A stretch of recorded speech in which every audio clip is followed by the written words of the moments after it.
All right, y'all. So, I'm going to try doing a little shading here on this Tomahawk. Got the Cold Steel Rifleman Hawk. And so I'm working on the handle.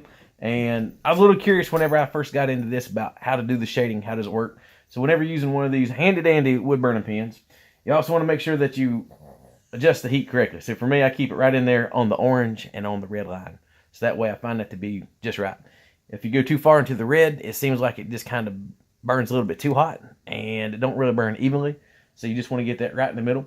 And in which case you have that little curved tip. It comes with a whole bunch of different ones.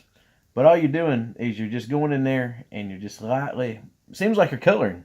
It's like a coloring book essentially for adults.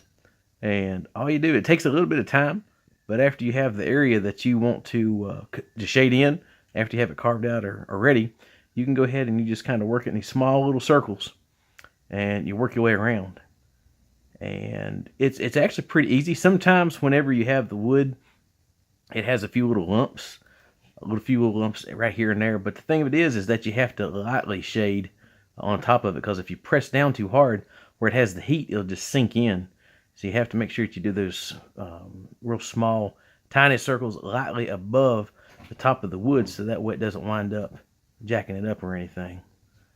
But either which case, as you can see, it goes fairly quick. It's not necessarily too bad. It does take just a little bit of time, and you want to make sure that you're nice and controlled whenever you're holding on to it, and you don't want to try to rush it, because if you do, you're just going to have a pretty bad product. But after you wind up going through and getting the area that you want, sometimes you might want to just go back over just a little bit extra, just to make sure that you have the area darkened up enough just the way you want to, just in case you wind up having any of the areas being just a little on the lighten side. So I've just about got this one right here done, this one little spot. And that's the good thing about this tip right here, is it's not too wide, in the sense that you have to worry about getting into those little angles. They do have different tips, but the problem of it is if you use some of those tips, they're more rounded, and it's really hard to go in and get along certain lines or crevices.